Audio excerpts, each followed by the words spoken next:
अस्सलाम वालेकुम दोस्तों, मैं हूं सईद उमर फारूक अपने चैनल उमर स्पीक्स की एक और एपिसोड के साथ आपकी खिदमत में हाजिर हूं। दोस्तों आज के एपिसोड भी हर स्पेशल एपिसोड है और आज के एपिसोड में एक तो मैंने आपको खाने का मेन्यू, एक्सपेक्टेड मेन्यू जो गवर्नमेंट ने जो हमें लीक्स प्रोवाइड किए हैं, जो हम कहीं ना कहीं से निकाल लेते हैं, तो खाने के मेन्यू के बारे में मैं आपको ज़रूर बताऊँगा कि आपको जो आपका 38 से 42 दिन का क़याम होगा सऊदी अरब में हज के लिए, तो उसमें आपको खाने में क्या कुछ चीज़ें मिल सकती हैं। सेकेंडली मैं आपको ये भी बताऊंगा कि कल मैंने एक वीडियो बनाई थी ज़रूरी सामान जो आप अपने साथ ज़रूर रखें हज पे जाने के लिए।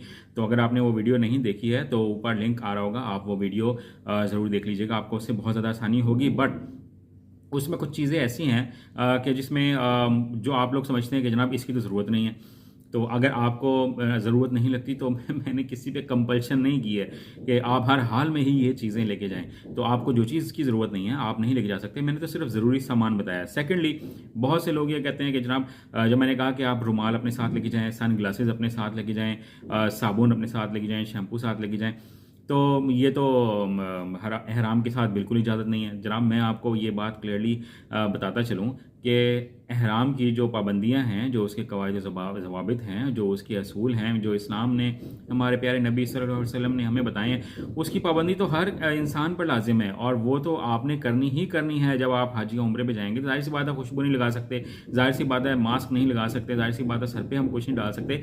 तो मैंने ये सामान आपको कोई हज के या उम्रे के 3-4 दिन के लिए या हज के 6-7 दिनों के लिए मैंने नहीं बताया। मैंने आपको ये तमाम सामान उन 40 दिनों के लिए बताया कि जो आपको वहाँ पे ज़रूरत पड़ सकती है। तो इतनी चीज़ों को नैरो माइंड हो के नहीं सोचा करें कि जैसे मैंने ये फिक्स कर दिया सिर्फ 5 दिन के लिए। मैंने वो बताया कि आपको सन ग्लासेस की ज़रूरत पड़ेगी 40 दिन में। जब आप बाहर जाएंगे ना कहीं घूमने फिरने के लिए, तो आपको धूप में जब आप जाएंगे तो आपकी आंखों को शिद्दत महसूस होगी।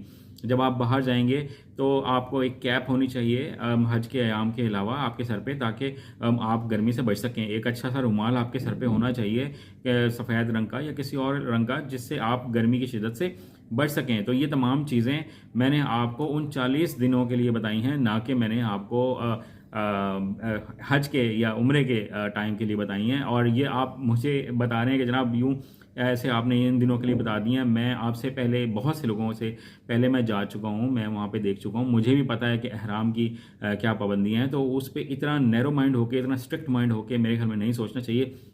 आप ज़रा बात कर लेते हैं मेन्यू की, बट उससे पहले मेरी आपसे रिक्वेस्ट है कि अगर आपने चैनल को सब्सक्राइब नहीं किया तो चैनल को सब्सक्राइब कर लें, क्योंकि हज और उम्रा से रिलेटेड और सोलर सिस्टम से रिलेटेड मैं वीडियोस लाता रहता हूं।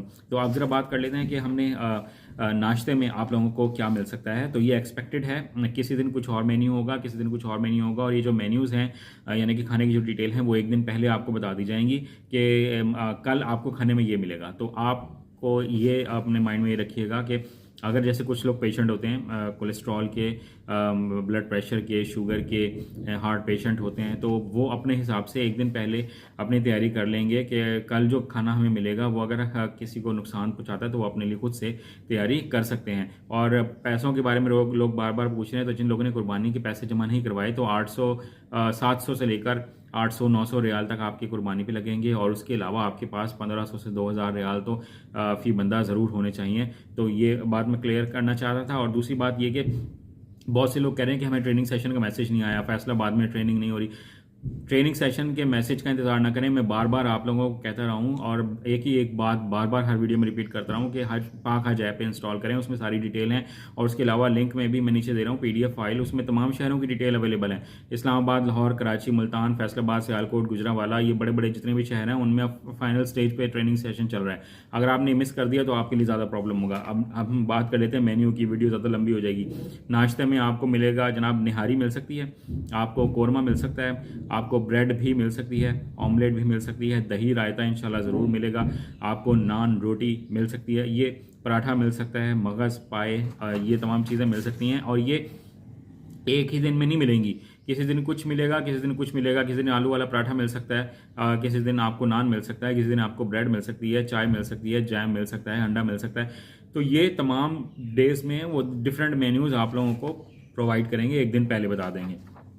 बात कर लेते हैं दोपहर के खाने की। वो सिंपल मेन्यू होता है हमेशा से ही दोपहर के खाने का, जिसमें बिरयानी मिल सकती है, आपको दाल चावल मिल सकते हैं, और आपको फ्राइड राइस मिल सकते हैं, और उसके साथ रायता, आपको दही मिल सकती है। ठीक है, इसके बाद अगर हम रात के खाने की बात करें उसमें थोड़ा सा एहतमाम ज़्यादा होता है। उसकी जो चीज़ें जो एक्सपेक्टेड हैं, जो बताई गई हैं, यानी कि जो क्यूरेट जो वहाँ पर उनको जिनको ठेका दिया गया है, ठीक है, तो उनकी तरफ से आपको सालन रोटी मिलेगी। और वो कौन कौन सी होगी? वो कभी आलू का सालन भी हो सकता है, आलू गोश्त भी हो सकता है, अंडे आलू भी हो सकते हैं, चिकन कोरमा, बड़े का कोरमा भी हो सकता है, और बकरे का कोरमा भी हो सकता है, कढ़ाई भी हो सकती है। वो ज़्यादातर चिकन की मिलेगी आपको।